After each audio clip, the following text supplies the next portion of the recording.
Hello, my name is Hakon, and welcome back, all you fabulous fighting fantasy aficionados, for yet another episode of Fighting Fantasy Fun as we yet again head off into the world of Thalos, where robots fight dinosaurs in Robot Commando.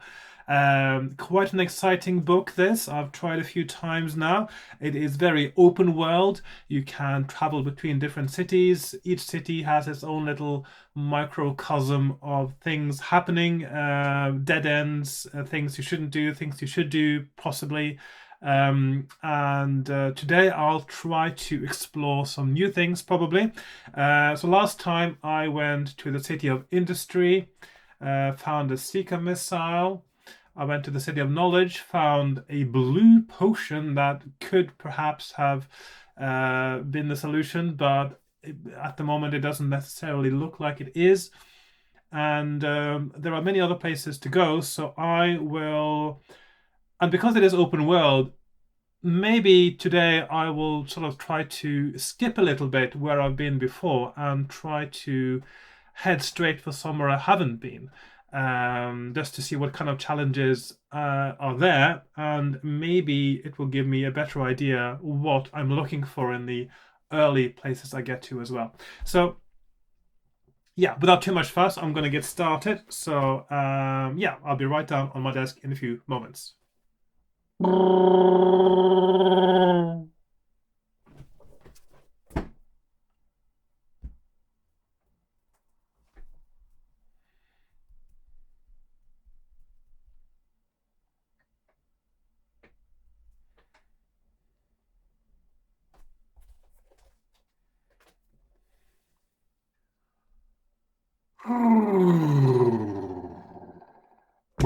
Okay, there we are on my desk. Got my supplies, got my book, got my pens, pencil, I've got my character sheet, I've got my maps. You may have spotted here, I've actually just tidied up my main map here because it was a bit messy when I decided to do one map for each of the cities. So I've got the different cities here, and of course those will lead to separate maps for each one. Looks like some have a bit more things you can do than others, like the City of Storms looks quite tiny, for instance. That will make my life a little bit easier. And I've got my dice as well. So, yeah. I'll just start by making my character. I'm trying a new microphone position today. So usually it's a little bit lower down. It's a little bit higher up. Now it's just behind here. You can't see it, but just out of shot in that direction. Usually it is down here. I don't know if that's going to make a difference, but I have noticed it does pick up maybe a little bit too much of the table noise, and sort of pens clacking, that sort of thing, compared to how much it picks up of my voice. So by moving it a bit higher up and still sort of pointing it at my face-ish, perhaps it'll be better. I don't know. It's an experiment and we'll see how it goes. Right, so skill 10, I'll buy that. I'll buy that. I'm keeping that. 10 stamina is 17. Luck is 12. I've got 5 medikits, and I have established that in the rules it says each medikit gives you 1 point of stamina back. That doesn't make any sense. I've gone for the standard, which is for medikits and rations in all the other games, and that is 4 points of stamina per kit. I'm sure it must be a typo. It doesn't make any sense to have just that little. In that case, it would have made sense just to have 1 medikit, and that gives you 4 points. I mean, you may as well. Okay. Right, so let's get started.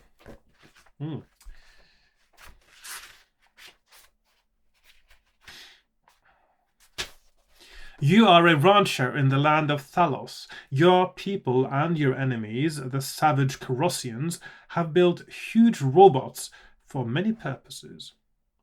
With a skilled operator at the controls, a robot can replace 100 men to mine ore, erect buildings, move cargo, or just about anything else. And it just occurred to me I may have... Yes, just double checking that my recording volume was correct, because yesterday I was recording something that required a lower volume. I'll just to see if I put it back where it was supposed to be. Usually it sits at 5 at all times. The robots are also your best defense against the vicious dinosaurs of Thalos.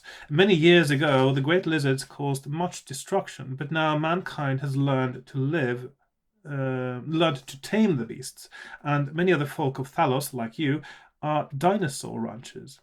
The ranchers use Mark 5A utility robots known as cowboys to herd the dinosaurs, but wild dinosaurs are still dangerous, and all robots have guns to defend themselves. Early one morning, you are just finishing your breakfast when one of your assistants staggers into the kitchen. "Oh, sleepy," he says. Then he sits down at the table, pillows his head on his arms, and goes to sleep. You shake him, but you cannot rouse him. Alarmed, you go for help, but everyone else you see is asleep.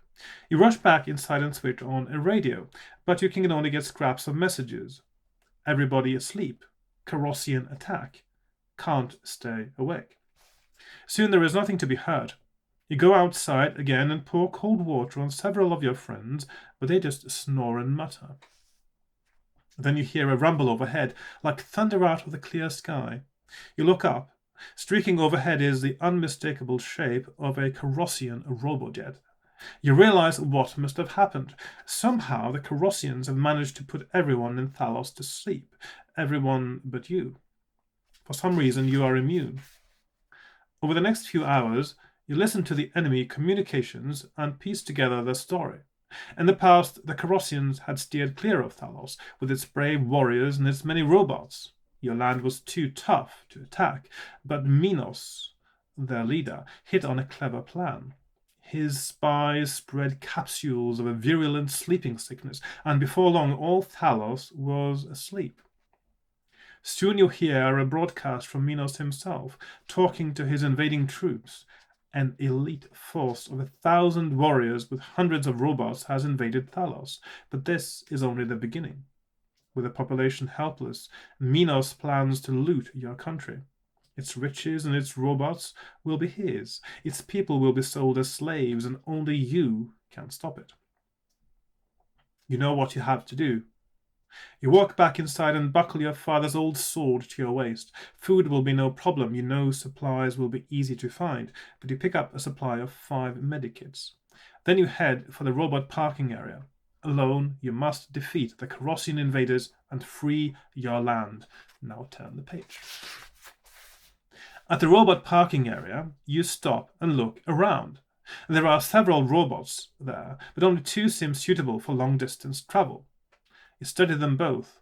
If you want to take a standard cowboy walking robot, which is not fast but sturdy and adaptable, turn to 24. If you would prefer a light flyer, which is very speedy and maneuverable, but not really intended for combat, turn to 47. Okay, so this time, I don't really have a plan now where I'm going. I was thinking that maybe, just to be a little bit efficient, that maybe I should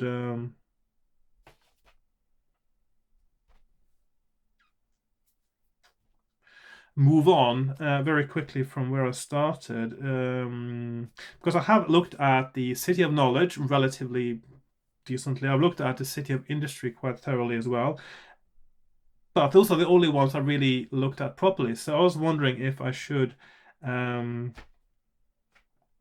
go a little bit more to the other cities quickly today. I don't know which robot is going to be most convenient for that, actually. But I think I'll go via the City of Industry, which means that the flying robot will be the most ideal. So I think I'll go with a flying robot first of all. So I'm going to go to 47. The flying robot, called a Dragonfly Model D, looks like a gigantic dragonfly. And I'll put down a paragraph reference there, 47. Just to make sure I can look up the stats if I need it. Armor 5, very little, but it's very fast. And it's got bonus 0.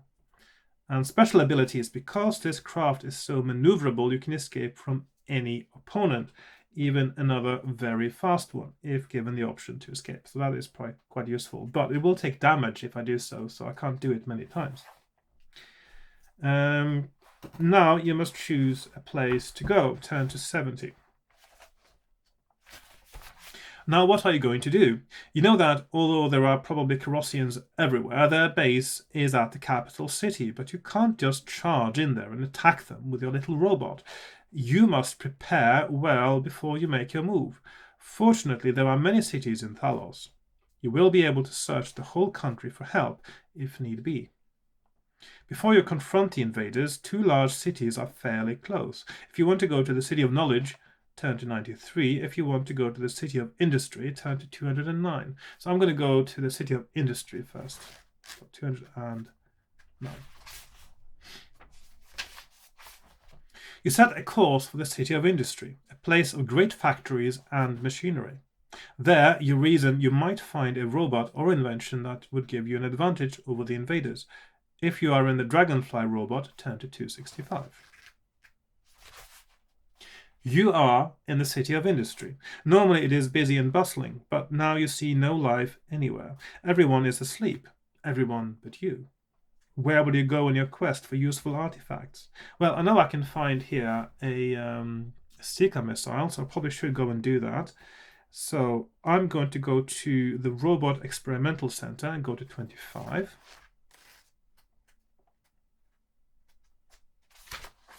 This is the Robot Experimental Center. If you have been here before, turn to 251. No. You know little about the center except its name, but you have heard rumors that top secret work is being done here. Turn to 333.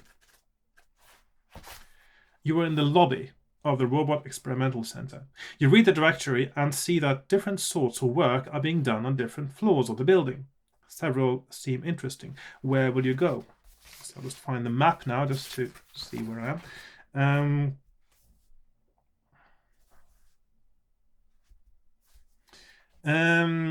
Second floor, interface mechanisms. Third floor, weapons development. 6th floor, amplifier project. 10th floor, deuteronics, or leave the building. So I'm going to start with going to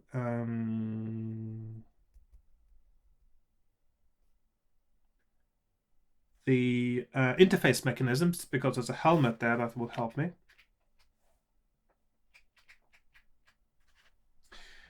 Exploring the 2nd floor, you find several prototype models of an odd-looking helmet. According to the files you read there, it is an interface transponder.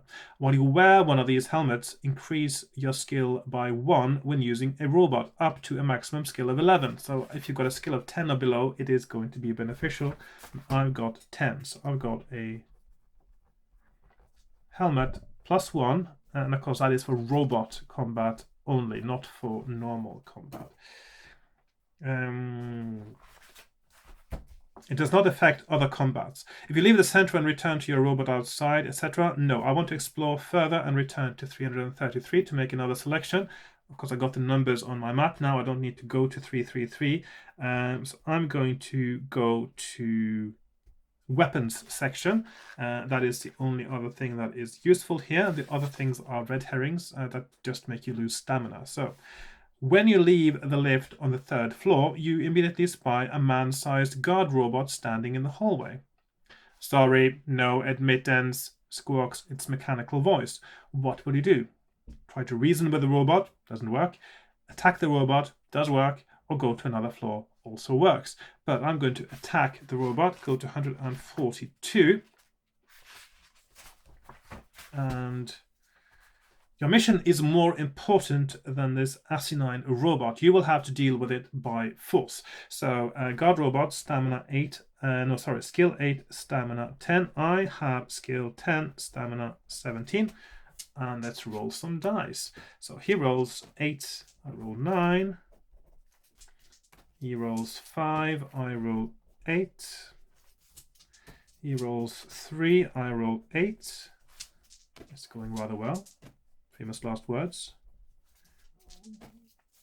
5, 9, 10. 10, yes. So that is him dead. Yes, note that this robot is human sized, blah blah blah. If you defeat the guard robot, turn to 48. So just going a little bit swiftly now because this is all known material, both to you and to me. Well, to you if you've watched the previous episodes of this playthrough of Robot Commando.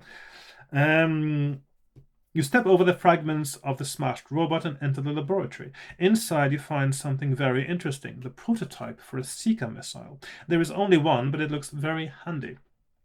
It can be attached to the outside of any robot. It can be used only when you are piloting a robot, not in personal combat. It may be fired at any time between attack rounds. It will automatically hit its target and reduce its armor score by 10. So we've got paragraph 48, Seeker missile, and that is 10 damage. As you take your prize downstairs, you see another guard robot like the one you defeated. You hurry out of the lobby and back to your robot. You may install the Seeker missile now or save it for another robot. It may be moved from one robot to another, which is important because not all artifacts can be. But it is lost if the robot carrying it is lost or if it is fired. So it's a single shot only. So I'm going to mount it on my Dragonfly for now. If I lose my Dragonfly, I may actually be in so much trouble that, yeah, it doesn't matter. But we'll find out. 206 is my next paragraph. You are back in your robot. If you want to explore elsewhere in the City of Industry, return to 265 and pick a new destination. If you want to go to another city, turn to 309. So this is where I think I will go to another city. Yes.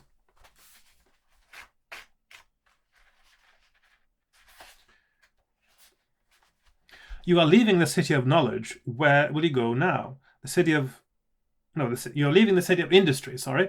Where would you go now? The City of Knowledge, the City of Pleasure, the City of the Jungle, or the City of the Guardians? Because I don't know the paragraph to go to the City of Guardians, because that is one that is secret. And it says 1XX. Note that you may not go to the City of the Guardians unless you have learned the way and know the numbers. So, I want to go somewhere I haven't been before. So that is the City of Pleasure or the City of the Jungle. City of Pleasure? Yeah, let's go to the City of Pleasure. So 165. I know I'm here on business, but yeah, who says? I mean, you can sometimes mix them. You are in the City of Pleasure. Okay, so I went from here to 165, and that is already on my map, but then I need to start a new map that is called City of Pleasure, and we are starting here at 165, which is our entry point. 166, which is our entry point. No, 165, sorry, because 166 is the City of Worship. 165 is our entry point. And 131 is leaving. And I should just put that on my other map as well. I can find it now. 131 is the exit point from the City of Pleasure. Like so. And we have three options. Visit the arcades, visit the airfield, or leave the city. So this is not a small one, just like the City of Storms, where you only had two options of places to go from your starting point. So I am going to visit the airfield, perhaps. Or arcades, 288 arcades. I'm going to go to the airfield. Maybe I can find a new flying robot that is better there. At the airfield, you find dozens of pleasure craft of all sorts, none of which looks useful. But parked in an out-of-the-way corner is a small but deadly-looking fighting machine. It is a sleek experimental fighter called a Wasp fighter. Only a few exist. It has very little armor, but it has good weapons and handles well. It's better than what I've got. Armor 6, speed very fast, combat bonus 2. Ooh. Special abilities. Whenever the Wasp's attack roll exceeds its foe's roll by 4 or more, it has literally flown circles around its foe. It automatically wins the next combat round as well. No rolls are necessary. That is really cool. You may take it if you like. Yes, please. Okay, so we have here a Wasp fighter. Okay, so 41. That is our Wasp fighter. And we're leaving our Dragonfly D here, of course. So now that is at Dragonfly. For future reference, that is now at paragraph 41. Armor 6. Very fast. +2 combat bonus. And so let's see, attack roll +4, or 4 plus, I should say, 4 plus automatic hit next round. Brilliant, I like that.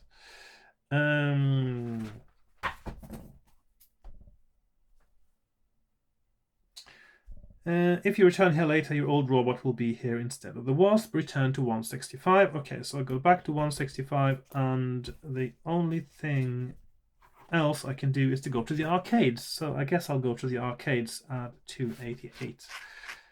In case there's something else there, who knows? You are in the arcade building with your robot parked outside. It is a madhouse of sound and colored lights. Each arcade game is wilder than the next. Ooh. Which one will you play? Wasp Fighter, Dinosaur Hunt, Zap the Carrossian, or none of these? Those games sound like they...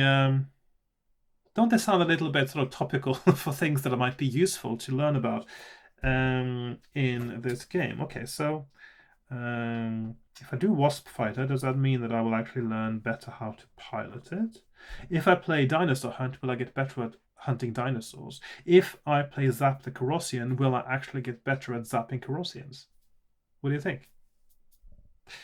2, 2, 1, Wasp, 1, 1, 2, Dino, and 3, 9, 3, Carross. I'm going to play Zap the Carrossian, Dinosaur Hunt, Wasp Fighter.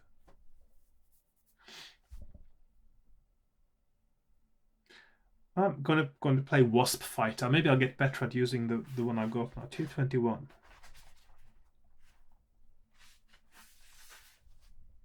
You sit down in the seat. Instantly you find yourself at the controls of a sleek fighter, the experimental Wasp 200.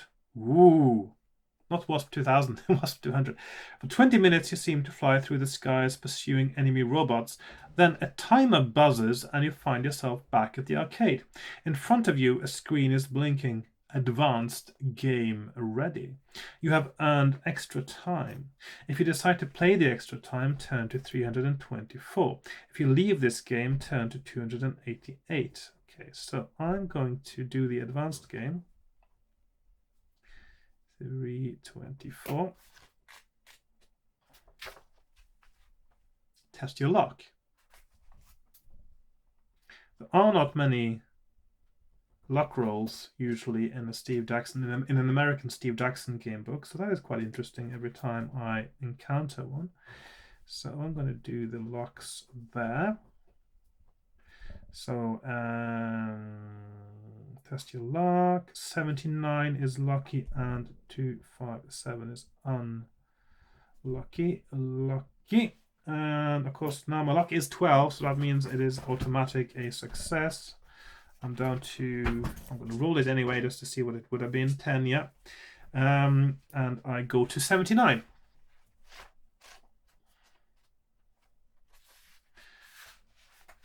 You play for another 20 minutes. When the time ends, the machine goes dark. You will not be able to play it again, but a detailed simulation of combat in the Wasp 200 fighter has added 1 to your skill with robots only. Ooh. So that means that I have a +1. So +1 robot skill bonus. So that means that when I'm in robots now, I have a skill of 12. That is pretty cool, and probably essential as well, maybe, in order to win this game confidently. Once I get to a place where I can actually win it. Okay, that is pretty cool. Return to 288. Okay, so again, I am back at 288, which means I can play another game. It is possible, of course, that the other games will give you penalties for something. Yeah.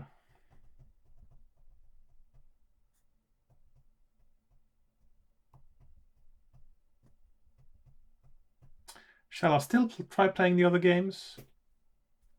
What do you think? 112? Let's play Dinosaur Hunt. In the Dinosaur Hunt game, you are given a huge gun with which to fire at holograms representing dinosaurs of all kinds. You fire for a while, but the game is very unrealistic and boring.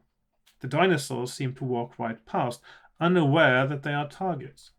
You leave in disgust, but as you do, you notice a plaque by the door. It reads, in part, ... This game is based on the prototype Cloak of Invisibility device Model 3, now being tested at a dinosaur preserve. Ah, so that is what I'm actually supposed to look for at the dinosaur preserve. So let's see. So here we have a clue.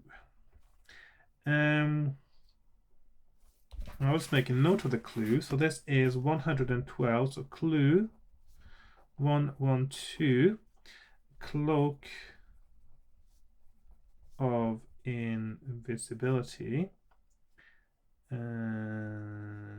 Invisibility Model 3. Dinosaur Preserve.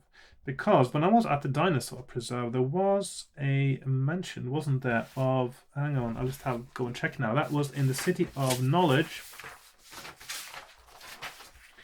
At the Dinosaur Preserve, there was a point where I was supposed to take a reference and add 50 if I knew about something.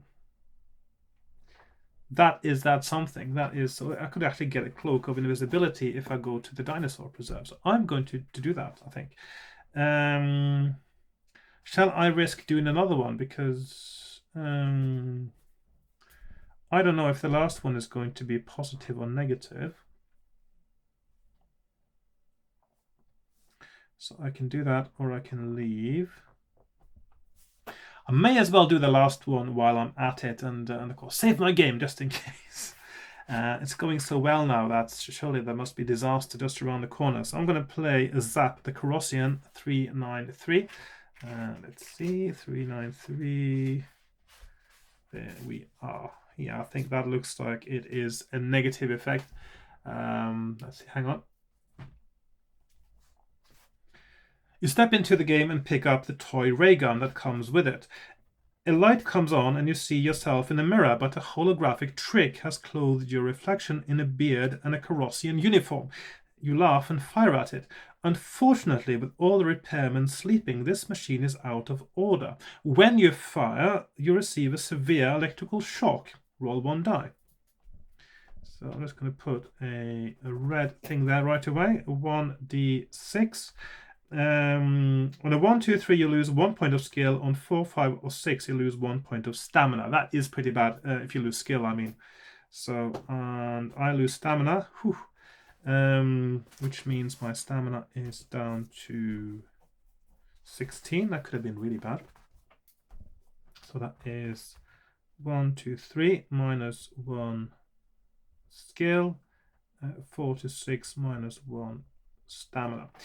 If you want to play another game, turn to 288. Okay, so that means 2 out of 3 games are actually beneficial. That is pretty good. And that actually concludes the City of Pleasure. That's all there is to do in here. So I'm now going to leave and go to 131. Let's make sure I am focused now. Every time I restart my camera, it may sort of jump out of focus. I don't know if you noticed, but in my previous video, the last bit was a little bit out of focus. So yeah, a little bit annoying that it happens, but it's very hard for me to see because I can't really see it on my iPad that I use for a photo screen now. So I'm leaving. If you're in the Wasp fighter, turn to 359. Okay, that's interesting. Okay. Let's see, where are we now? I'm going to go here. So I am City of Pleasure and I'm leaving, and I am going to got 2 options now as we leave. That is whether I am in a Wasp or not. 359 Wasp, 378 other. Okay, so I am in a Wasp. Let's see what happens. Hope it's not bad if you picked up the Wasp. If you know the Wasp fighter's model number, turn to that reference number. If not, turn to 23. Okay, so I know it's a Wasp 200. I don't think that's said in the paragraph where you picked up the Wasp, but you were actually told that when you played the game. That's quite a fun way to do it. Because I was a bit surprised that it wasn't the Wasp 2000, because everything is something 2000, isn't it? Certainly in the mid-80s. But Wasp 200, and the reason is it's actually meant to be a paragraph reference. Okay, so I am going to, where are we? 23, if I don't know the model number. So let's see, so that is 23. Or if I know the model number, I'll just put that in dots because it's not listed in this one here, but I know that is paragraph 200 or 23. So so model or not. So I'm going to go to 200.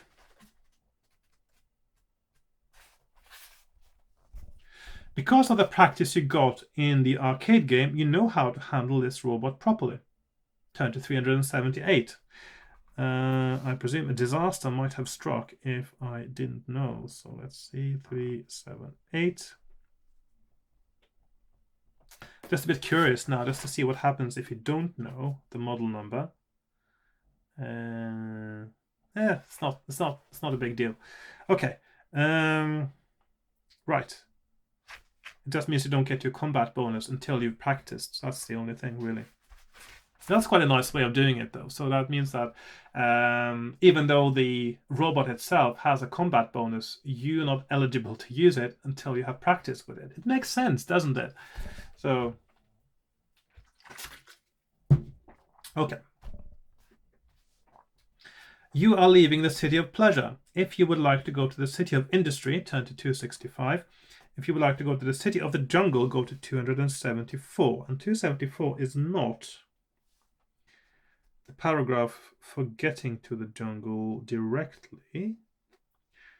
When you leave from the City of Industry, you're told to go to paragraph 38 to get to the City of the Jungle. If you are in the City of Knowledge, you go to 137. And if you are here, you go to 274. So that means something happens on the way, or your mode of transport is essential.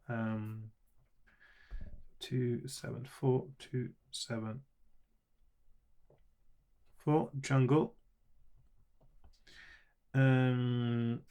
Or the City of Industry 265, which is nice and easy. So I'm going to go down there, I think, make some nice straight lines there. Okay. So should I go to the jungle now, or should I perhaps head for the City of Knowledge so that I can get the Cloak of Invisibility? I think I'll go for that, definitely. Cloaks of Invisibility, very useful. Both Harry Potter and Lord of the Rings agree. Cloaks of Invisibility are the best. So I need to go and get that, and I can get there via the City of Industry. Although, if I go to the City of Industry now, having been there before, something happens, doesn't it? Isn't there a been there before paragraph? No, there isn't. That is for the weapons experimentation building. Okay, so I'm going to go to 265, City of Industry. I'm not going to reread that. Just the options now of leaving the city is what I'm going to do. So I'm going to go to 309. So you're leaving the City of Industry. Where do you want to go? I'm going to go to the City of Knowledge, 361. There we are. Okay, so City of Knowledge. I'm just going to bring out my map now.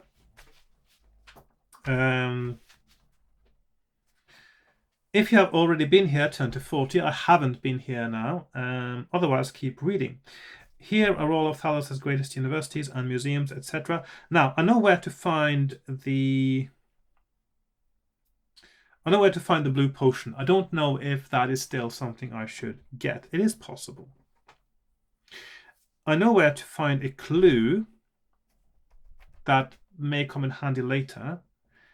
And I also know where to get a uniform, which might come in handy later. And I know where to go looking for the Cloak of Invisibility. So maybe I'll start with the Cloak of Invisibility. Now, the thing is, once I get back to this paragraph, something else might happen, though, because I'm going to... No, usually this... Oh, I remember now, because when you're in this city, usually you don't actually get told to go back to this one. You actually are directed to the other areas when you are leaving one area of the city. So I'm going to start looking for the Cloak of Invisibility. That is the main reason I got here in the first place now. So I'm going to go to the Dinosaur Preserve and go to 66. You are at the entrance to the Dinosaur Preserve, where some of the wildest and most vicious creatures of all Thalos are kept for study. If you have already been here, turn to 189. I haven't. Otherwise, keep reading.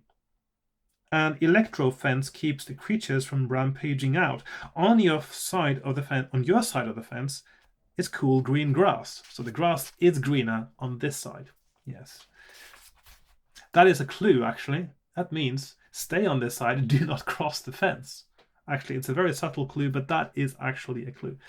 On the other side is right. So that means both Steve Jacksons are good at clues. Well done. Ian Livingstone, I don't know. I still haven't seen a good clue from Ian Livingstone. Usually it's a bit more random, isn't it?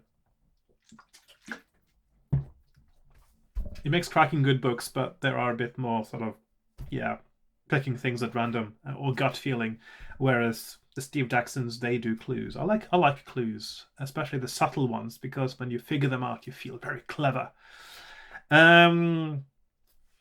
Also, on your side of the fence are two buildings, the administrative building and a huge unmarked barn-like structure. What will you do? So I'm going to go into the admin building. So I'm going to go to 85. You are inside the administrative building. Everyone is asleep, of course. You see nothing of special interest. What will you do now? So I've got... look for a specific object is what I'm going to do now, because that is what I am doing. Let's see, 17.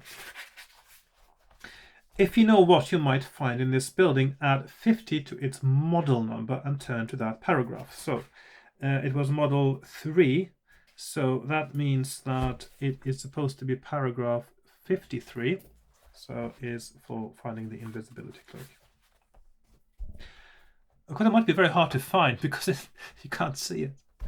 In the closet, you find what appears to be an unused coat hanger, but when you pick it up, it is heavy.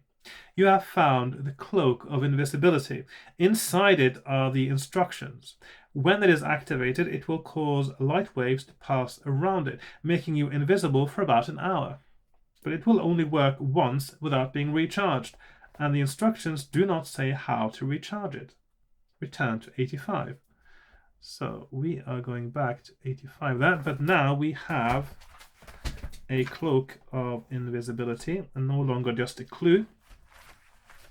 And so we can use it for 1 hour, and we found this on paragraph 53 is where we found it, just to make a note of that too. Right. So I'll go to 85. You are inside the administrative building. Everyone is asleep, etc., etc. I am going to... Now, this is where I have the option of going to pick up a super cowboy. I'm going to stick to my fighter for now. I quite like the idea of having a fighter. Should I go and... Should I go and get the blue potion? I may as well while I'm here.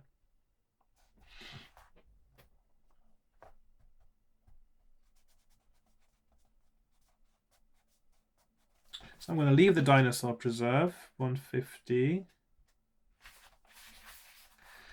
What would I like to do now? College of Medicine, College of War, Thalian Museum, or City of Knowledge? So I'm going to go to the city... I'm going to go to the College of Medicine. I'm going to do that first. You're at the College of Medicine. This is both the greatest hospital and the greatest medical laboratory of your entire nation. You approach cautiously, but see no sign of the Carrossian invaders. You leave your robot near the front steps and enter the building. If you've been here before, I haven't. If you seek treatment for your own injuries, I'm going to go to that first. Go to 77. You turn your steps towards the hospital section of the College of Medicine. Soon you find a medikit. So now I've got 6 medikits, which you may add to your possessions. What will you do now? Continue to search the hospital, look for information on sleeping sickness, or leave the hospital. Now, what was... I never tried searching the hospital, actually, but I know that looking for a cure for sleeping sickness is working. Should I try searching the hospital because I haven't done it before? Although that may be the bad option here, though. Yeah, I'll just do that as well. 185.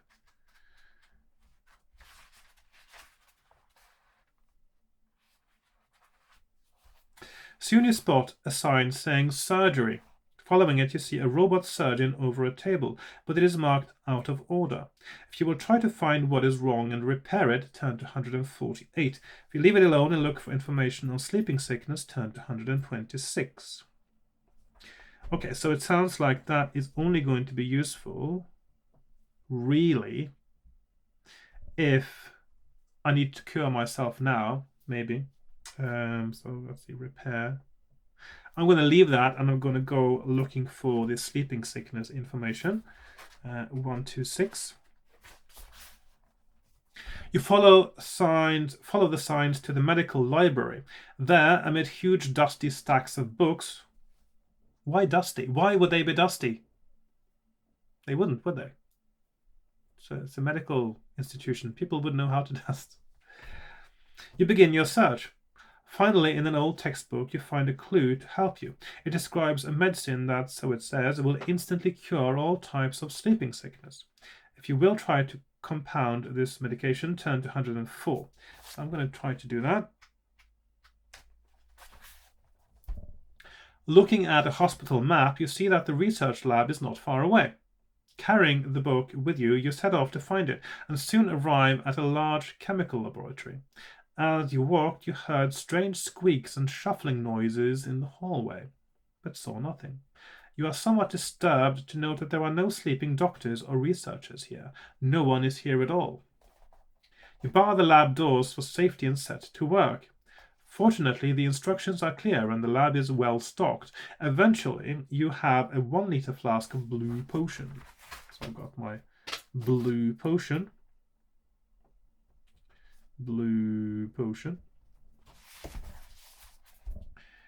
All you can make with the materials at hand. Indeed, from the rarity of the materials you used, you doubt that another liter could be made in the Hall of Thalos.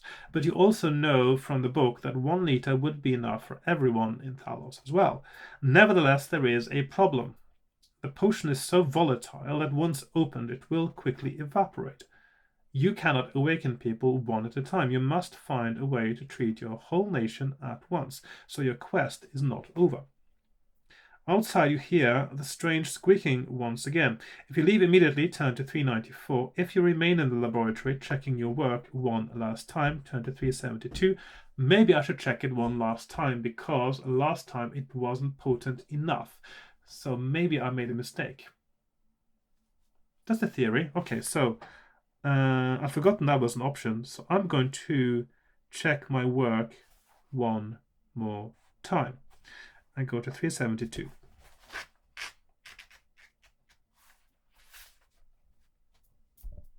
You read through the book one last time and discover an alarming footnote. One of the ingredients you used was essence of mantrap flower, but according to the footnote, this essence loses its power over time. It may be that the material you used was weak or even totally worthless. The only way to be absolutely certain of success would be either to find some brand new essence or to acquire a fresh mantrap flower and add it to your flask of potion. That's why I failed last time. So I need... So that is clue down here. Mantrap flower. Okay. That sounds like something you might find in the jungle, doesn't it? Let's see. But you have no idea where to look for fresh essence, and the flower itself grows only in the deepest jungle. Yes, there you go. You pack the fragile bottle of blue potion carefully and set out for your robot. Turn to 302. So that is 302 now.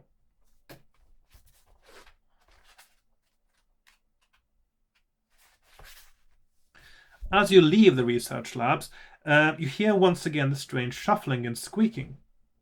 You step through a pair of double doors into a room full of large wire cages. You see that some are opened. Then you realize what the sounds were. The hospital's experimental animals have escaped, and they are hungry. You are facing a trio of red-eyed giant lizards. If you fight the creatures, turn to 328. If you turn to flee, turn to 350. Now, last time I just fled, actually, and that worked fine. Now, the question is, I can't really see any potential benefits of fighting them. I'm just going to flee. 350. Test your luck. Yeah, although I suppose fleeing means you have the risk of dropping your blue potion, though. That wouldn't happen if you fought them, I presume. So yeah, my luck is down to 10. I didn't drop the potion, which is what happens if you are unlucky. And I arrive back at my robot, and 210 I go to. You decide to leave the College of Medicine. You climb back into your trusty robot. Where will you go now? I will go to the museum because I know I can get a uniform there, at least. So I'm going to go to 14. You stay in your robot and travel to the huge Thalian Museum. This is the largest museum in all the land. It is full of exhibits on every imaginable subject. If you've been here before, haven't, as you approach the museum, you keep a sharp watch, but you see no enemies. When you arrive, you park your robot in front of the building and walk up the steps, past a pair of carved stone dragons. The museum attendant is snoring, but the little information robot is alert. Perhaps he's a robot of... Actually, the way I started reading it there, maybe he's not just a little information robot, he's a little information robot. Maybe he doesn't know anything. Yeah, I thought that was quite funny. Okay, the little information robot, or the little information robot, says, Can I help you? It asks. What will you do? Ask for military information. Ask for information on sleeping sickness. Ask for information on the Colossians, or leave the museum. So last time I went with information on the Colossians, and I got a clue. So I know that is useful. And then it seemed that I was brought back there. I'm wondering if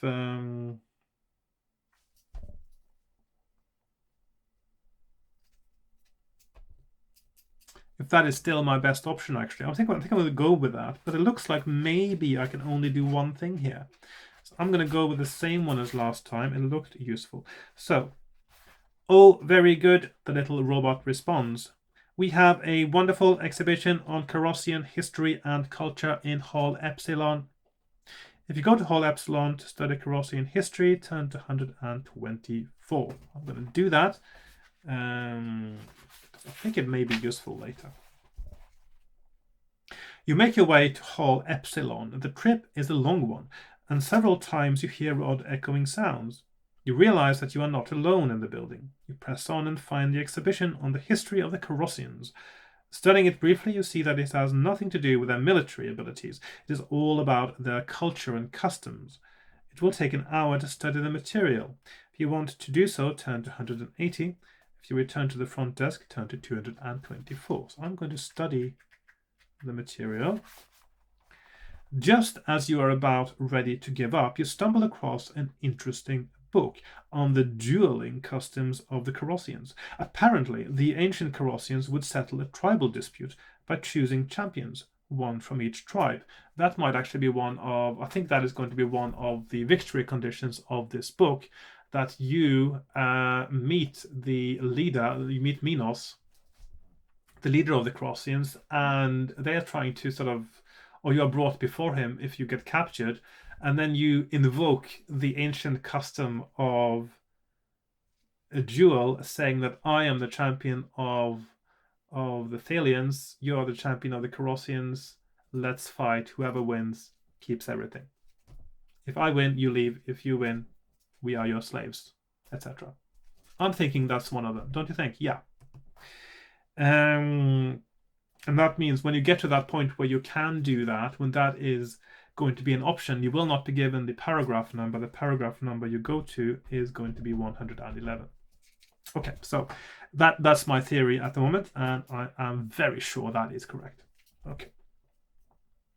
So the reference number of the book is 111. Make a note of this and turn to 224. So there we are, 224. You leave the military display and take a shortcut through a hallway overlooking a huge gallery. As you look down, you are surprised to see devastation. A huge area of exhibits has been demolished.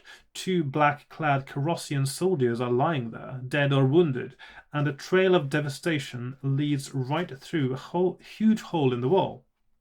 You hear shouts from below. If you would like to go down and investigate, turn to 374. If you would rather avoid the area and head back towards the information desk, return to 14. I'm going to check that out because I know I can find a uniform there that may come in handy later if I'm going to try to impersonate a Colossian, which sounds like a very useful thing to be able to do.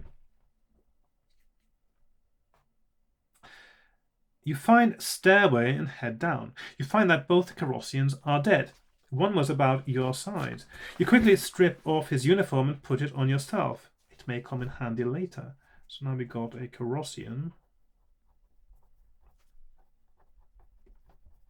uniform.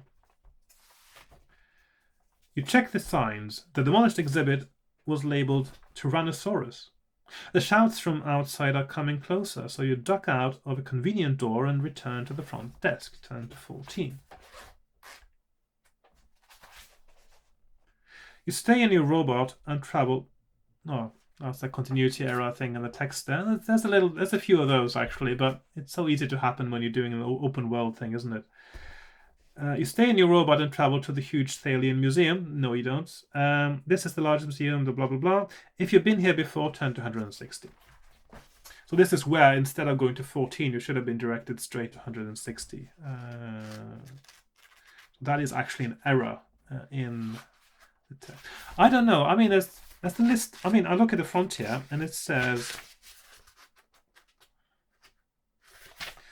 with special thanks to the playtesters, Monica Stevens, C. Merrill Lee, Jerry Self, Norman Bandock, Jim Gould, Alan Varney, Creed, and Charlene Lombard. 7 playtesters, and none of them picked up on the fact that this was a dodgy reference.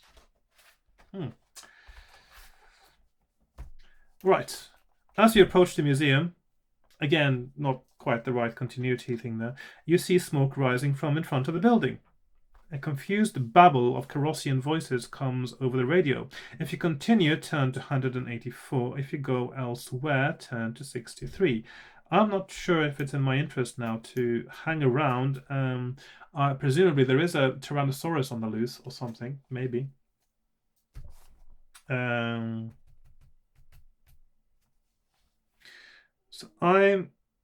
although I suppose I am wearing a Carrossian uniform now, I might be able to blend in and see what's going on, and perhaps I'll give me some clues. That's actually a good point.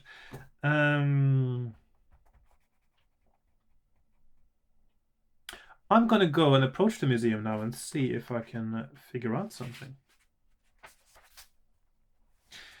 You continue towards the museum. Just hang on, I was going to restart my camera. You continue towards the museum. When you arrive, you see a strange sight. 2 Carrossian utility robots are lying wrecked in front of the building. Several Carrossian soldiers are also sprawled, unmoving. A huge gleaming metal Tyrannosaurus is walking in jerky circles in front of the museum. You recognize it as the robot dinosaur that was part of the museum's prize exhibit. The Carrossians must have meddled and activated it. You are tempted to leave it alone to harass the foe. On the other hand, it is likely to cause damage to the buildings and your sleeping countrymen as well. If you attack the robot Tyrannosaurus, turn to 207.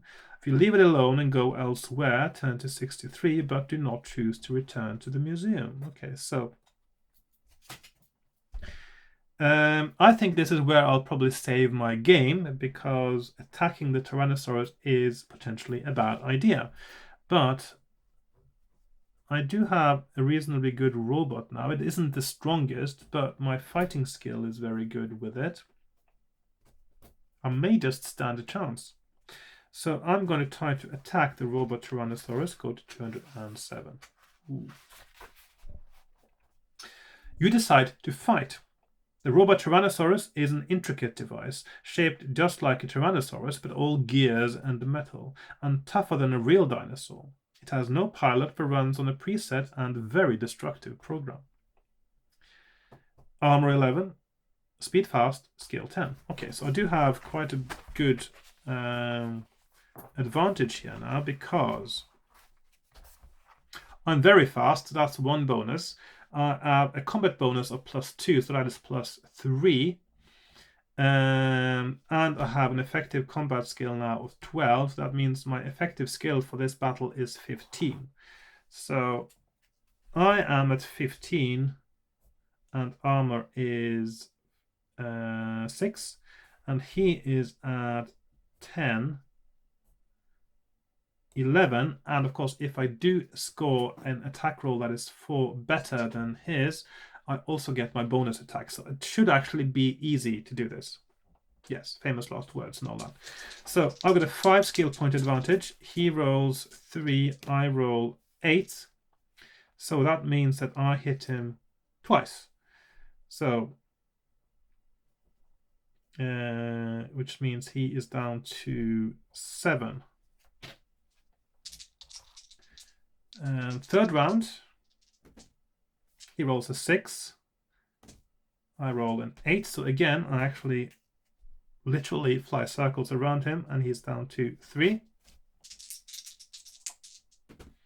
He rolls 6. I roll 3, which means I hit him, but I don't get my bonus attack the next round.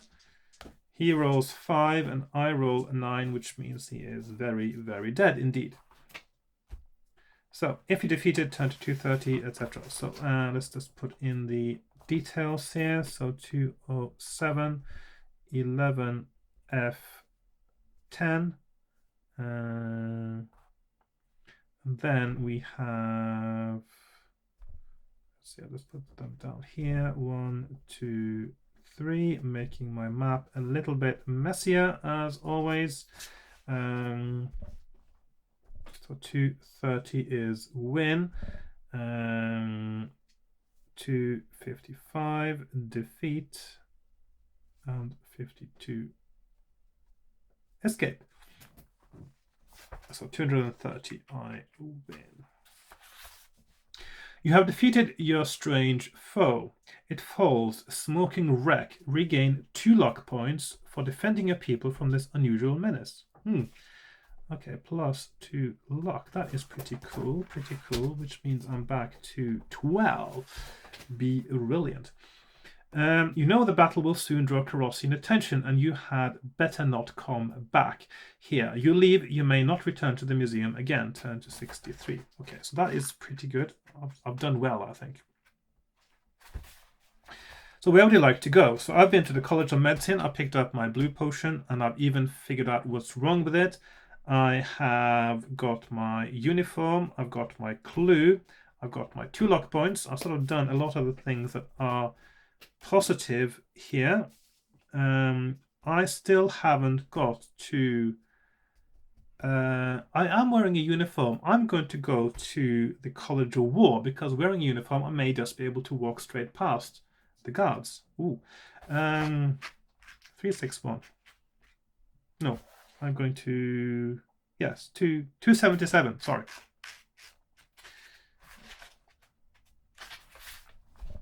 The College of War is easy to find.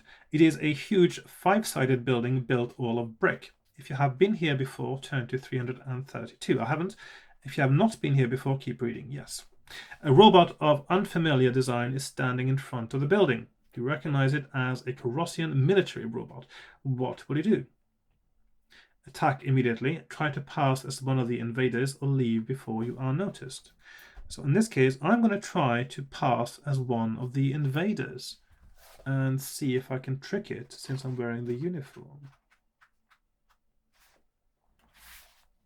If you are wearing an enemy uniform, turn to 177.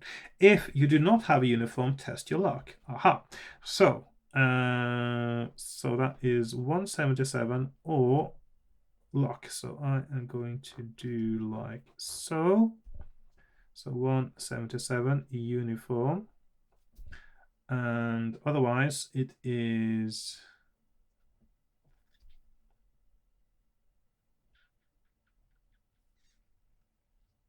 199 lucky, or 223 unlucky. Okay, so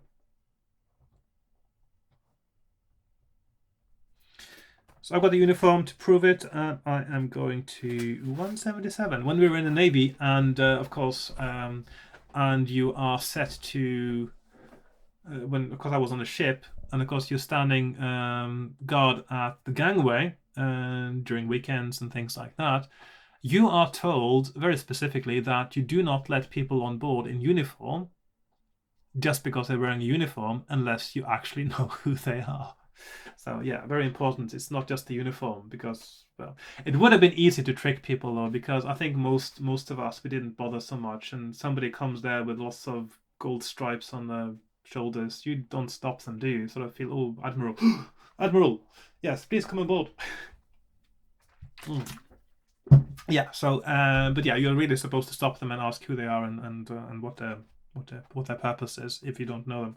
So it was a little bit lax, yeah, in the Norwegian Navy.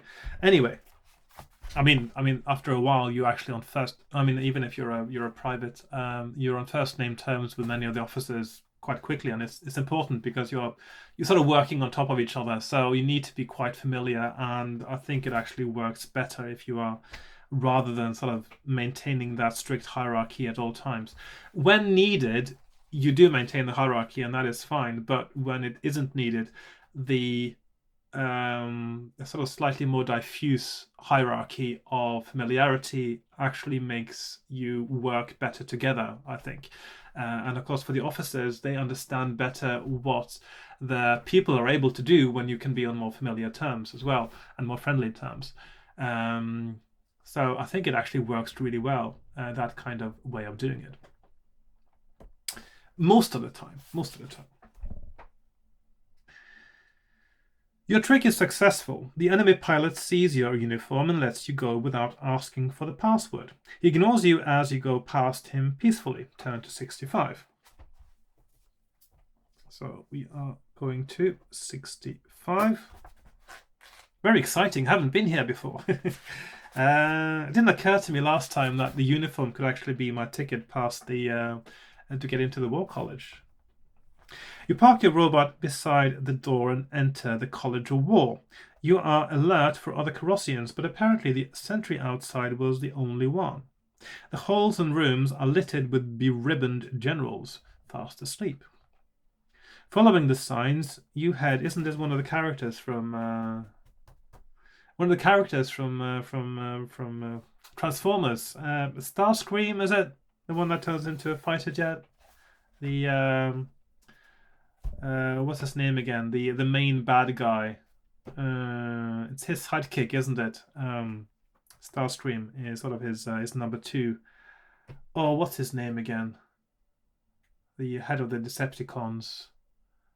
Optimus Prime is the Autobot, and then I can't remember now. Anyway, it's been a while. I haven't watched this since the 80s after all. Okay. Following the signs, you head for the library to see what you can learn. But just as you get there, you hear a roaring sound from outside. Looking out of the window, you see 3 sleek fighter planes hurtle down, sprout legs, and turn into robots like the sentry outside. The Colossians are arriving in force. You quickly look around the room. There are several volumes on the counter, as though someone was trying to check them out just before the sleeping sickness hit. The books are too large to carry, and you have time to look at only one. Which title will you choose? The City of the Guardians, Emergency Procedures, or Colossian Military Robots? It all sounds so useful. I'm going to go with the City of the Guardians. Go to 256. Okay, so we have 3 options. 256. 300 and 268. That is Guardians, Emergency, and Mil Robots. I'm sure if I went for the military robots, I would find something about them that would give me an advantage and a bonus in battle. But I'm still curious about the City of the Guardians, so I'm going to check that out. 256. It must be important to go there. I mean, useful to go there. The book gives you the location of the City of the Guardians. The secret base that is the headquarters of the Army of Thalos. That's very useful, isn't it? The map reference is 22. Okay, so that is the clue, is 22. So that means that 122 is the reference to get to the City of Guardians is 122. And of course, that is very useful to know. When you are given the option to visit the City of the Guardians, you may find another use for the map reference as well. Okay. For now, of course, you must deal with the Colossians outside the building you are in. Turn to 368. You realize that you must leave quickly. Looking outside, you see that the Colossians have entered the building. The fools have left their robots outside and unguarded, parked near yours. You spring out of the window and run for them. If you get back into your own robot, turn to 322. If you get into a Colossian robot instead, turn to 345. And this is probably something you could only have done if you had read that book. What do you think? I'm going to go to my own robot, in this case, 322. Yeah.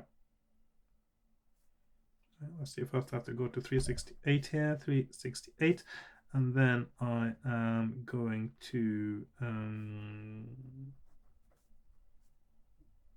322. So, and other option was 345, Carrossian.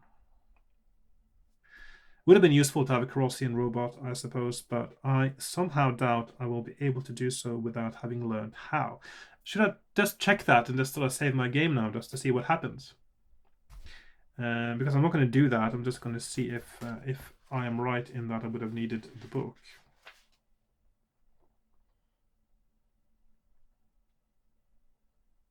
Yeah, it says that there's yeah, it is different if you read the book. It looks like I still can do it though. Right, so I'm going to my own robot 322.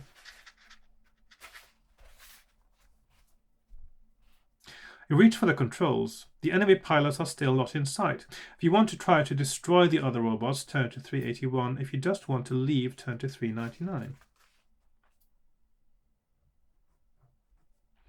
Is it a good idea to alert them to my existence? Because as far as they know, there are no Thalians not asleep. That's probably not a good idea, actually. 399, leave. Or 381, destroy. Or, of course, I may realize that I'm there when I leave as well. So, yeah, I don't know. Try to save my game again, and then I'll try to destroy them, because it may be the completely wrong thing to do.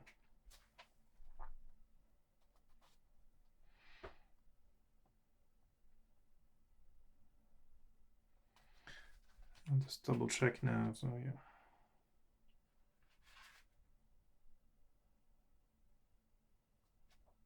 Yeah, actually, it is the wrong thing to do. So I'm going to go with my initial one, which is to just leave.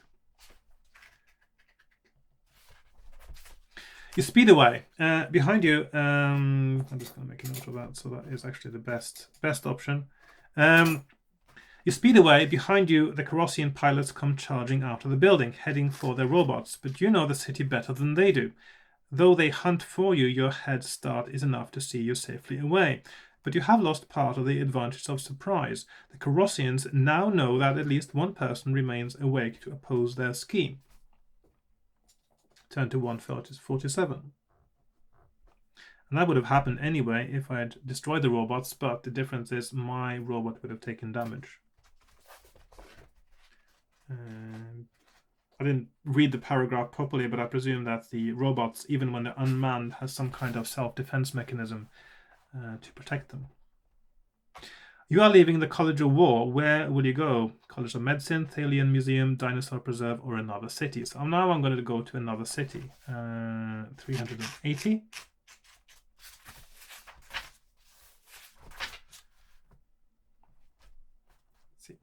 You are leaving the City of Knowledge, hopefully wiser than when you came. I suppose I could say so. Where will you travel now? Industry, jungle, storms, worship.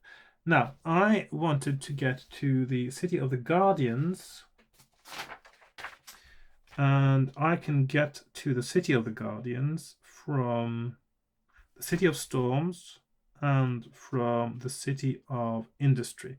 So if I go to, but of course, I go to Industry now, I will have, something else will happen because I've been, no, it doesn't. I keep thinking that. No, Industry doesn't have a paragraph that says something else happens if you've been there before. Knowledge, on the other hand, does. And that is probably to do with how this is where you are more likely to get discovered that you are on there somewhere. So I'm going to go to the City of Industry, or to the City of Guardians via Industry. So 265, City of Industry, and then I'm going to leave the city, go to 309, and then I'm going to go to the City of the Guardians, which I now know is paragraph 122. So 122, and I'm going to make myself a new map. City of Guardians. This book requires a lot of paper if you want to make it legible, the maps. So we have, I don't know if actually I'll get to it directly or if there's something else in the meantime. So 1, 2, 2, let's find out if there is something on the way. Your radio suddenly crackles to life with a mechanical voice. You are approaching the city of the Guardians. Please give your authorization. If you have read a military volume on the city of the Guardians, turn to the map reference you were given there. If you have not read this volume, turn to 218. Okay. So, is it possible to know about the city of Guardians without knowing that 22 is also... maybe it is. So that means we have secret paragraph 22 or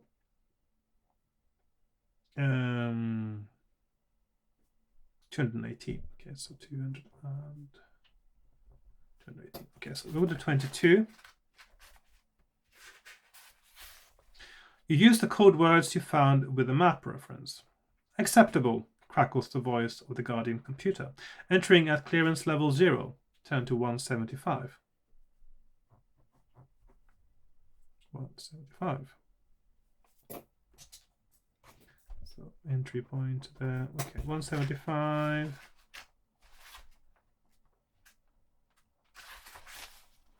The computer guides you to the main building of the City of the Guardians. You get out of your robot to investigate. Unfortunately, you soon learn that level 0 means your security clearance is very low. Well, it sounds obvious, doesn't it? The Guardian computer cannot or will not give you full access to the secrets of the base. However, it does seem willing to let you exchange your current robot for a high-powered war robot. If you do so, make a note of the fact that your old robot remains here. Will you select a slow, powerful tank robot or a speedy, shape-changing humanoid plane robot? Right, so basically maybe that's all you can do here, but hopefully these will be good, surely. I don't know what's going to be most useful now. I know that I'm supposed to go to the jungle to find something, and then I need to get a flying robot again to disperse the blue potion. Maybe I should go with a slow tank robot this time, something non-flying.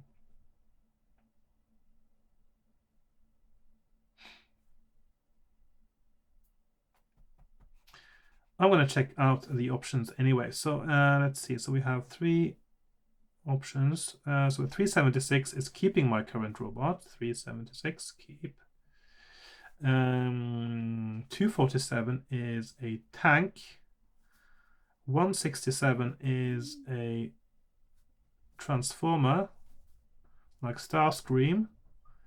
So that's the plane. So I want to check out the tank, see how that is. 247. Let's see. You have chosen a powerful robo-tank. This fearsome war machine looks like a human from the waist up. From the waist down, it is a huge tank with terrible twin guns. It is one of the few battle line machines your land possesses. Let's see. Armor 18, speed slow, combat bonus +2, special abilities. The robotank contains a special sonic gun in one hand. It cannot be used by any other robot.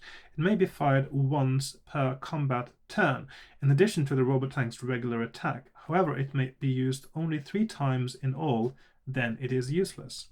When fired, the sonic gun is instantly deadly to unprotected humans. Against a robot, roll 1 die to see how many armor points the target loses. Against a dinosaur, roll 2 dice to see how many armor points the target loses. There are 3 of these robots here. You may take 1 and leave, so that means you can actually go back and get more of these. Or if you prefer, you may turn to 167 to take a faster robot. I'm going to check out the other one as well. Let's just make a note of these here. So this is 18 speed slow, which means usually we'll get a -1 for speed, and combat bonus of +2 turns into a +1 in a way, but that extra weapon as well. So weapon. So that's times 3. And let's check out the plane 167. You have chosen a versatile but powerful humanoid robot, a Trooper XI. This is a standard Thalian combat robot. It has 2 forms. It can shape itself into a giant metal warrior or into a sleek combat plane. In human form, it is armor 12, speed medium, combat bonus +2. Plane form, armor 10, speed very fast, combat bonus +2. What is the one I have is armor 6, very fast, combat bonus +2. And it does the extra automatic attack on. This might actually be better, I think.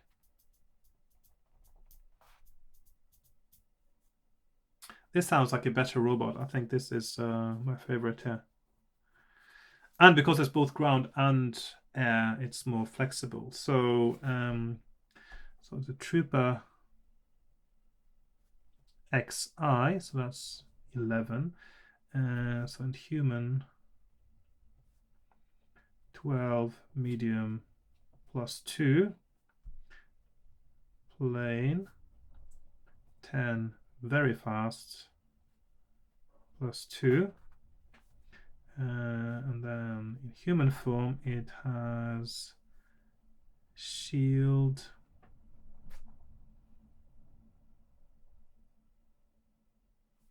so 18 plus attack roll, no damage. That sounds incredibly good. It takes 1 combat turn to change forms. During that turn, the robot makes its normal combat roll, but if it wins, it does no damage. Okay, so that's fine. It just defends itself, but the shield is not protected on this turn. You may take one of these robots if you like. So there are many there. Okay. So I'm going to take one of those actually and use that instead of my current one. So that is my Trooper. I'm going to put that on my... So this is... So the Wasp fighter is now at 167. I dropped it there. And then I have got a 167 paragraph Trooper XI, which is 12 medium +2, shield, or 10 very fast +2. Yeah, 18 plus 0 damage. 1 turn change. I think that's all the information I need there. Then we go to 376. See, I only have 5 minutes left before my memory card is full, and I need to take a little forced break. You are leaving the City of the Guardians. If you decide to go to the City of Storms, turn to 144. If you decide to go to the City of Industry, turn to 265. Okay, so those are the exits. That is the exit point for City of Guardians. With my map again. So we have 376 is the exit, 376, and that leads either to Industry. I'm just going to use a red pen for that arrow there. Industry or Storms. Okay, Storms like so. Now, I want to go to the City of the Jungle. So I'm going to go via the City of Industry, nothing happens there, and leave, and then I will go head for the City of the Jungle. But when I do, it says I have to go to paragraph 38, which is probably something happening on the way, depending on my mode of transport. And yeah, and I suppose... Yeah, I'm just going to say that I'm in flight form because that might actually be relevant to what happens on 38. So whether I'm on the ground or flying. So I'm going to say that I'm flying. Makes sense when you're transporting yourself. Yeah, so 38 it says, if you're traveling on the ground, turn to 137. If you are flying, turn to 313. I suppose that's where you can make the decision if you haven't done so already. So I am deciding to fly here. So 137 ground, which probably is the best one here, by the way, because I see that's the same as I got for the jungle up here, or 313 fly. So in this case, ground would have been the best. 313 is where I go. So in this case, I'm just going to put a sort of a... Sometimes you don't have a choice, but just to indicate that flying is the least favorable option for traveling from the city of industry to the jungle. Okay, so roll a die. So 1d6. And we roll a 5. So 137 is 1, 2, 3, which means that a 5 is one of the bad things that happen. Okay. 3, 4, 1 is 4, 2, 6.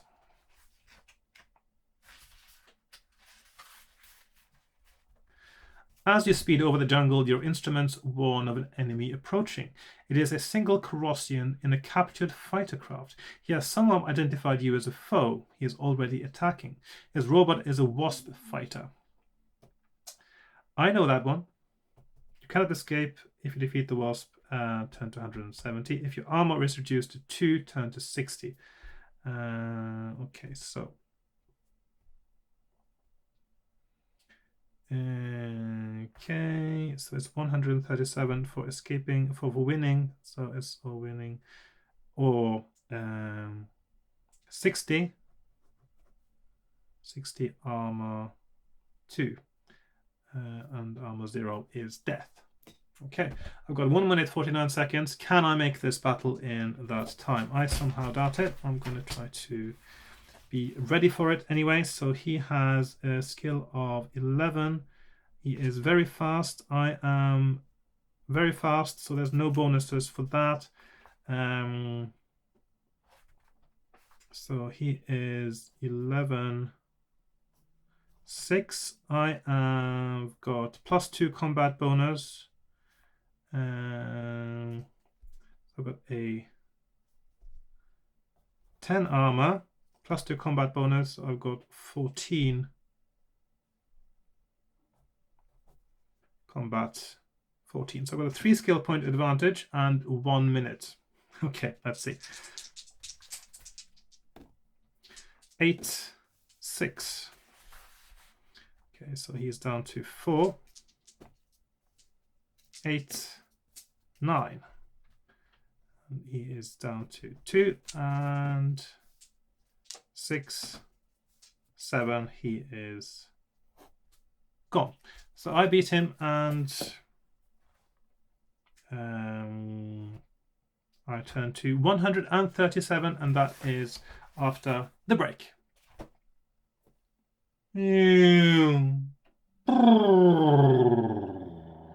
Okay, here we are. I'm back again, and I've also got a cup of tea now, which is nice to have when you are playing fighting fantasy.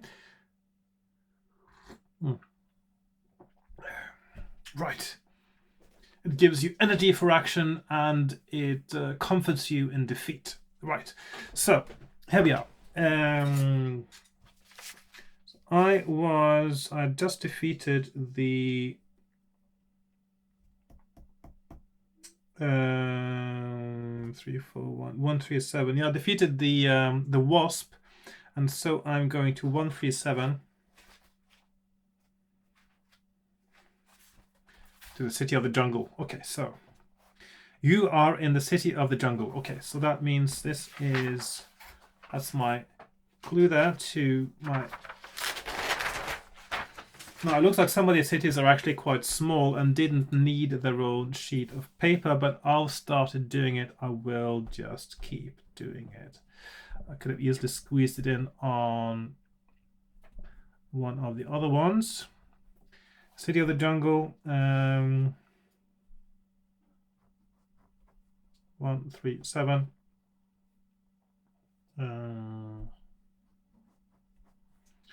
Explore the city, leave the city,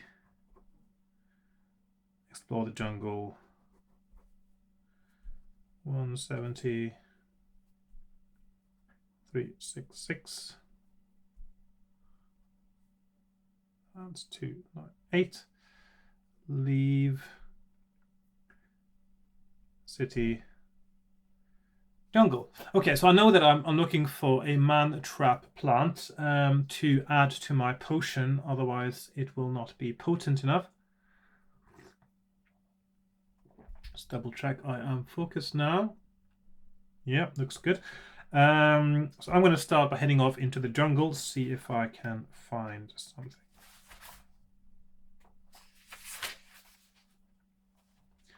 How are you equipped for this trip?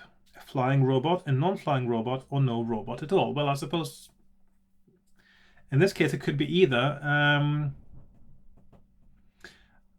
don't know. I suppose, I mean, I'm supposed to explore, aren't I? So it makes sense to explore on the ground, I suppose. Will it make sense to fly first and then go on the ground later? I don't know. Let's see.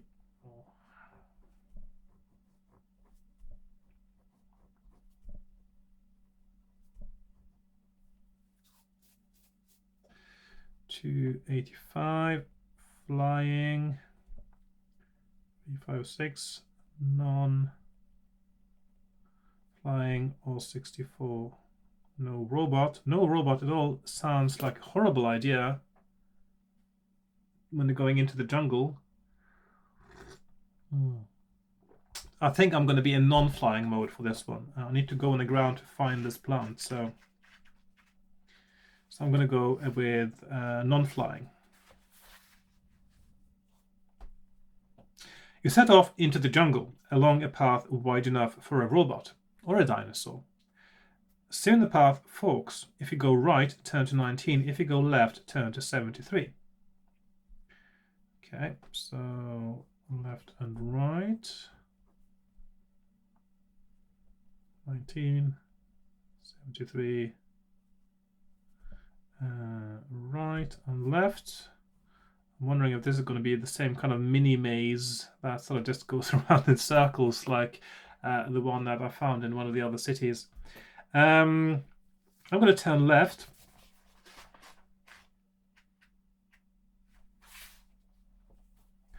Almost immediately the path forks again. To the left, a large sign reads, "Danger, man trap. There is no sign by the right path."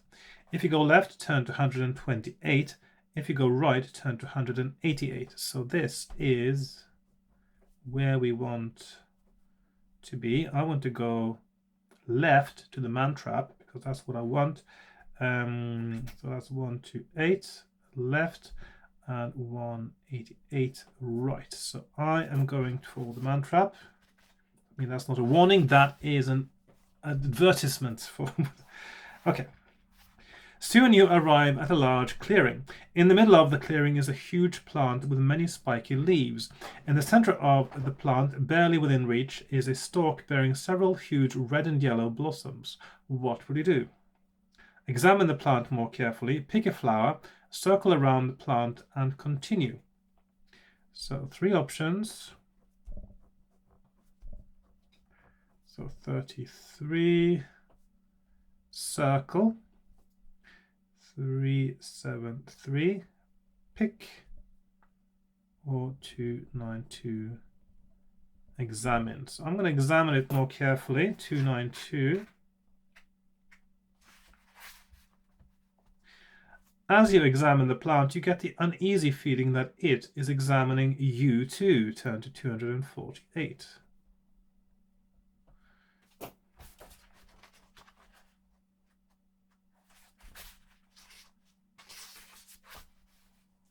The spiky leaves reach towards you, and the flower stalk pulls back to show a fanged mouth. The plant is hungry. Right. Since the man-trap plant has caught hold of you before the battle starts, differences in speed do not matter. You cannot escape. If you defeat the man-trap plant, turn to 97. If it reduces your armor to 0, turn to 141. So this is actually a robot trap plant as well. Indeed. So we have 8, not applicable, and 9.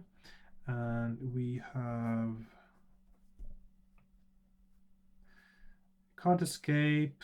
So 141, armor 0, and 97 is win.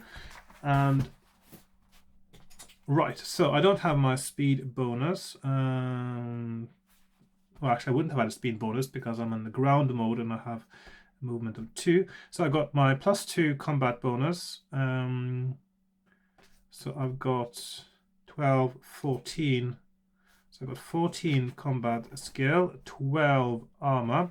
The plant has a skill of 9 and 8 armor. And because I'm in ground mode, I've got a shield. So if I roll more than 18 attack rolls, so that if I roll 4 or more, I will take no damage. So that is pretty good. So I need to roll. So that is, yeah, the odds are really in my favor in this one. So I've got a 5 skill point advantage. He rolls 9. I roll 11. He rolls 8. I roll 4. So that is still me hitting him. He rolls 10. I roll 11. He rolls 5. I roll 3. Okay, so that's it. Quick and easy. Chop, chop, chop. I would defeat him and I go to 97. So 97. Let's see what happens on the next paragraph.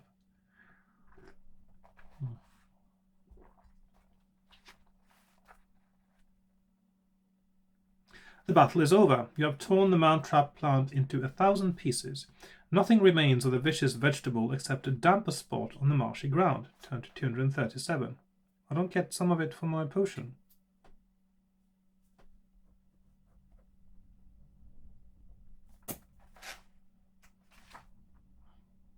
Ah, that's a bit rubbish. Doesn't mean I have to pick a flower to get the thing for my potion.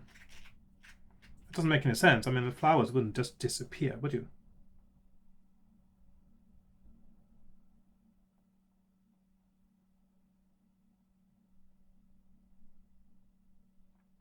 So I will have to go back to my save game now because, yeah, I think that's a bit illogical that you can't actually pick a flower after fighting it. So, yeah. So I will have to go back. I'm going to be a bit pragmatic now. I'm going to go back and pick a flower instead of examining it. It doesn't make any sense why you couldn't sort of do that in the same... Yeah, that's illogical. That's very illogical. Playtesters, all 7 of you, shame on you. Okay. You stretch a robot arm to its fullest extension and pluck one of the flowers. The plant shudders. If you possess a blue potion, turn to 211, otherwise turn to 248. So 211 blue potions. So I'm going to...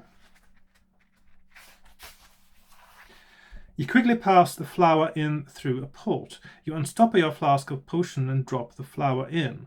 The potion changes color to lavender, but as you put the lavender potion safely away, you hear a scratching noise from outside. Turn to 248. So that is back where you fight the plant. So basically the only difference is that you get to pick a flower. So it's just the order of things, and it's a bit illogical because you kill the plants, then you take all the flowers you want, and you can... Yeah, no, yes. So I'm sort of don't feel like I'm cheating there. I just feel like I've corrected the mistake in the book. It's not logical. Okay.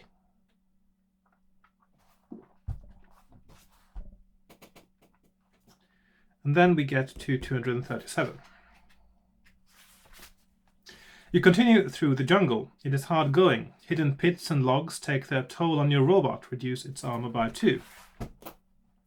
So my armor is down to 10.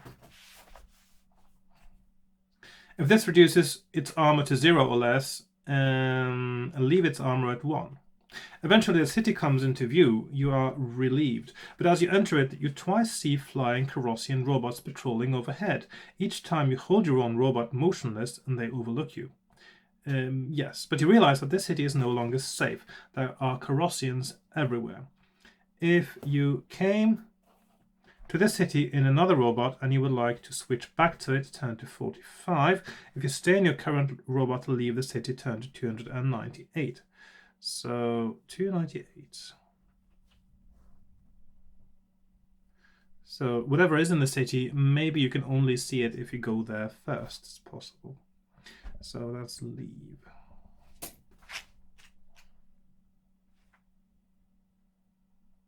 Yeah, it looks like you can do some exploring if you go there first. So I'm going to go to 298 now, since I have to leave.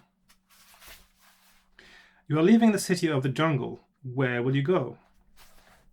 So, what have I got? I've got a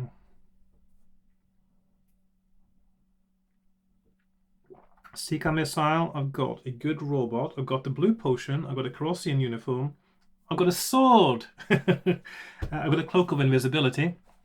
And I know about the dueling habits of the Corossians. Where will I go? I will go to the capital city, I suppose, next. So 308. 308 capital.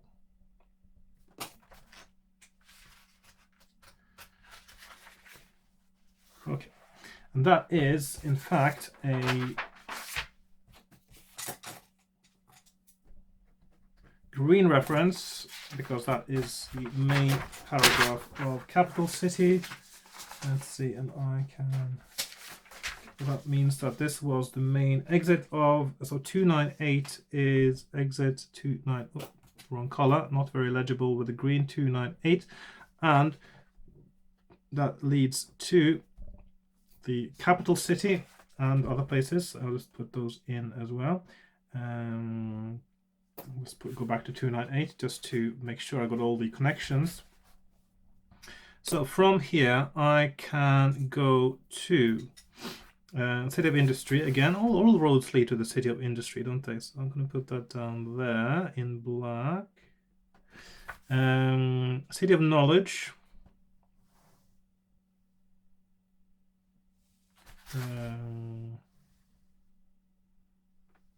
Oops, that's a little bit wonky. City of Pleasure, which was there. Okay, so I'm going to put an arrow there. And the capital city, which is here, 308. Capital. And there we are.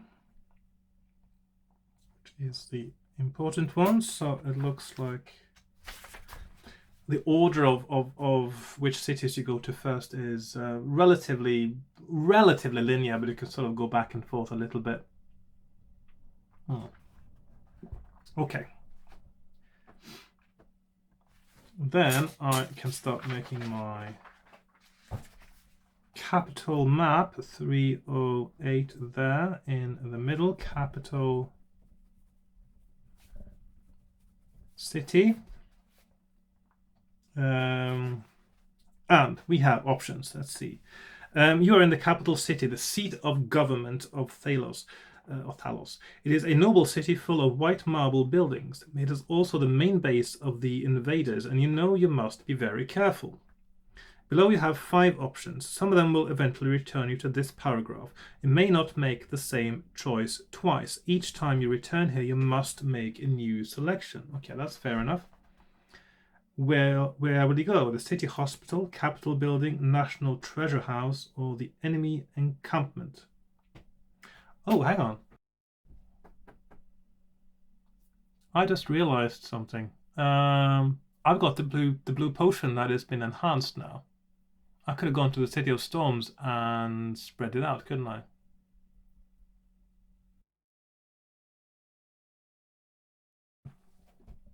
So basically now just checking to see how it works because okay, so last time when I went to the City of Storms and I went to the Weather Bureau and they said there was a storm going to hit the City of Worship, and if you had the blue potion that might be a way to go and spread it over the land and so win the game. So basically I could have done that now. I could have just gone straight now to the City of Worship, take off into the storm, test for skill, which I would have passed, and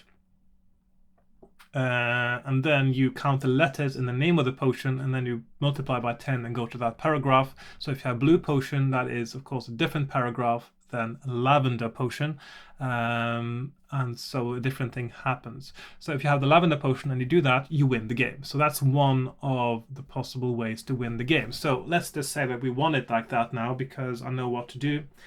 But there are other ways of winning the game. So I'm going to keep going into the capital city now and see if I can figure out maybe a second way to win the game. It just occurred to me as well that maybe I should have gone to the City of Worship first because talking to the gods may have given me some kind of benefit that will help me. But also, yeah. So basically, technically, we now could have said, yes, we won the game, but I'm going to try just to see if I can find another way here as well. So,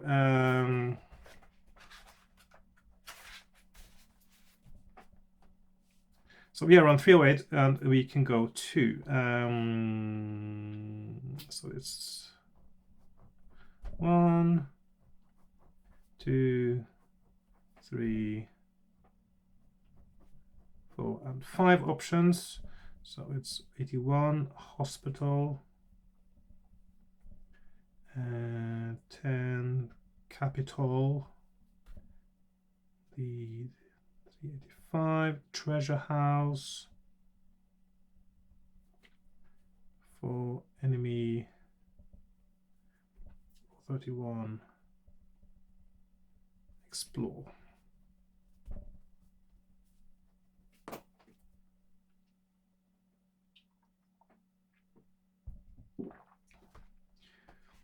Right. Where shall I start, really? I mean, what is there left to do? I mean, I sort of feel I have what I need to know to go and challenge the leader of the enemy now. Let's go for the enemy camp, see what happens.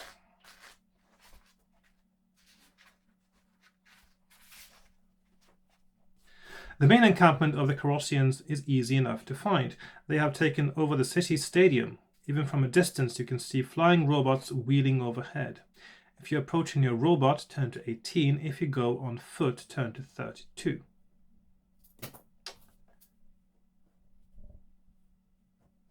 If I go in my robot, I am quite likely to get destroyed, aren't I? If I go on foot, maybe I will be captured and I can meet the leader and then challenge him to a duel. Okay, so I'm going to try that. So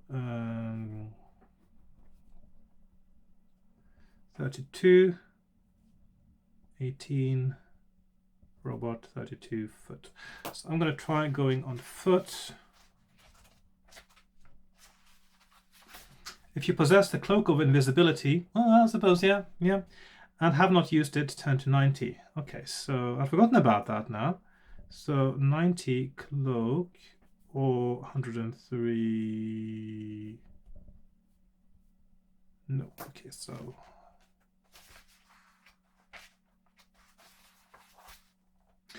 using the cloak of invisibility, you easily slip through the enemy lines and into their officers' camp. There you spy Minos himself.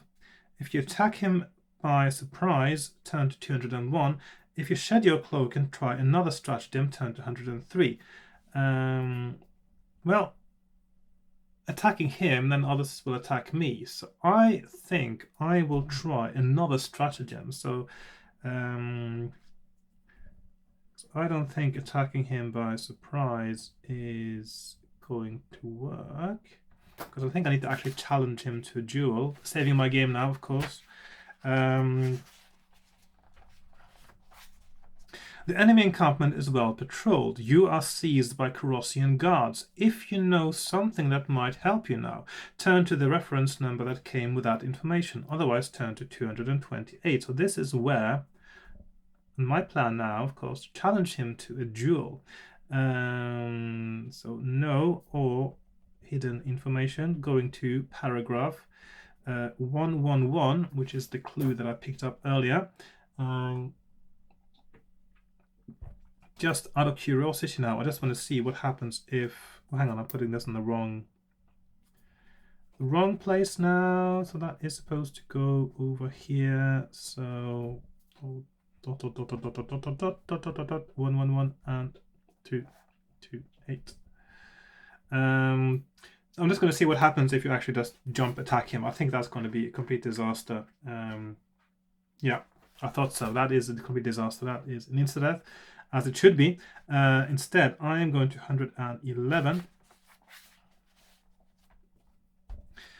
So 111, what will you do? Challenge Minos to a personal duel, claim to be a message bearer, use a password, or try to fight your way out.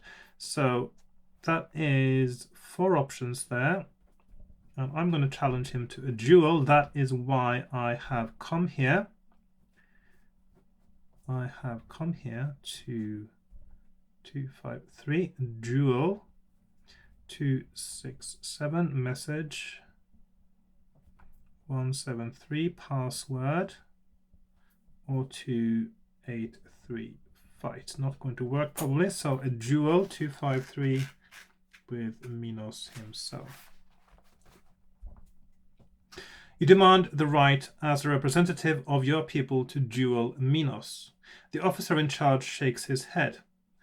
Search him, he orders his men. Your heart sinks.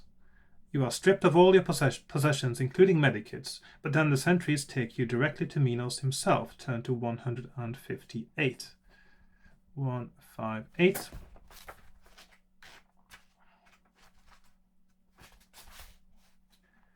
If you possess the Sword of State, okay, not so. Turn to 242. If you do not possess that sword, turn to 214. Okay, so that is something I don't know anything about.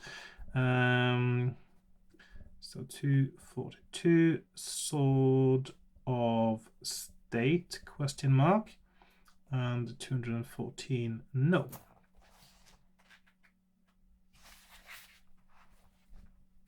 Minos is a huge burly man with a curling black beard. His uniform is gold encrusted and ornate.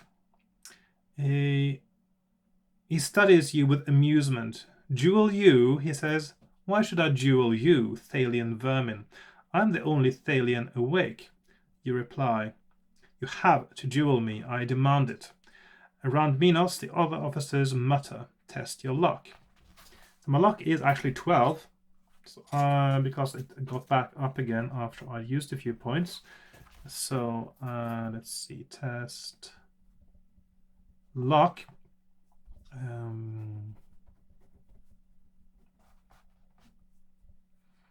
314 lucky, or 297 unlucky. So 314.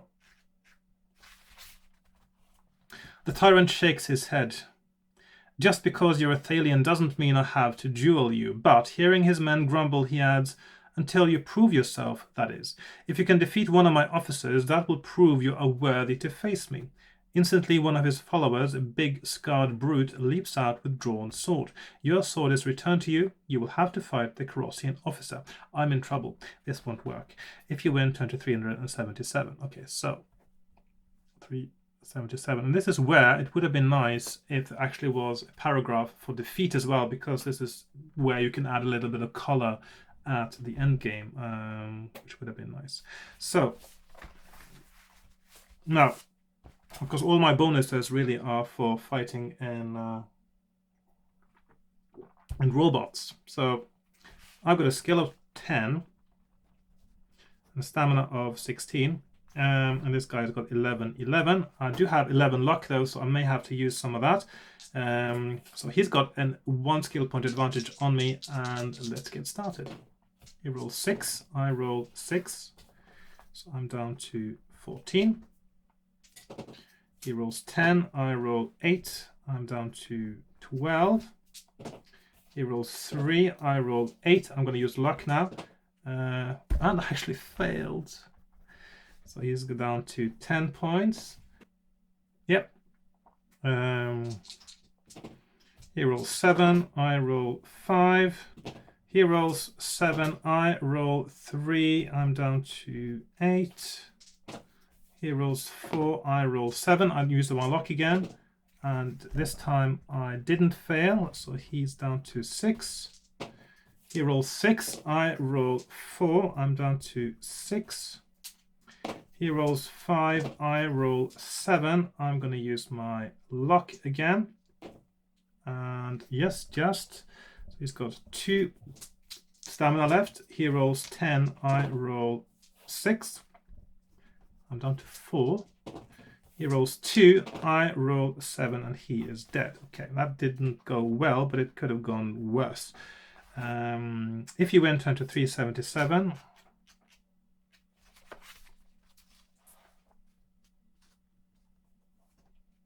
Your opponent falls mortally wounded. A gasp goes up from the circle of officers watching the battle. As you reel back, one of them catches you. You see Minos dusting off his hands and drawing his sword. Here, drink this, says the Colossian officer who kept you from falling. If you drink the flask he offers, turn to 388.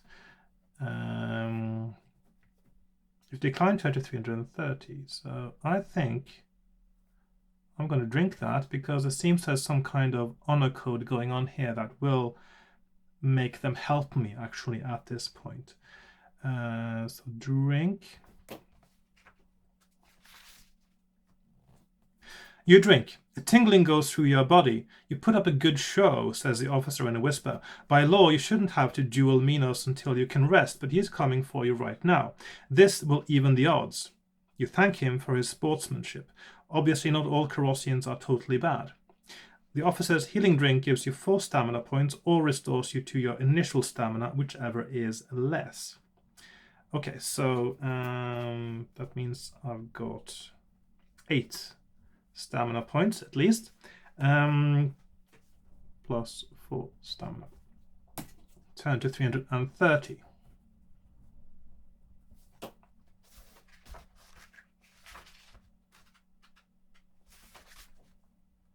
Minos draws huge jeweled sword.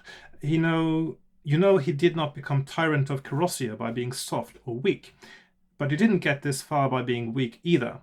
Defend yourself, Colossian, you shout. A murmur, could it be approval, rises from the watching officers. You battle Minos to the death. So if you win, which is very unlikely actually, I go to 355. Although I do feel like I've already won the game because I know how to do the potion thing now. So yeah. It sounds like having the Sword of State would have made an advantage, given me an advantage. Probably I would have given some skill points as well for this moment. So 12. There we are. So I'm going to fight I've got 10, 4, no, sorry. 10, 10. Hang on. 4, 8. No, 10, 8. I've got 8 stamina, and he has 12. So I need a lot of luck for this one. Let's see if I can do it.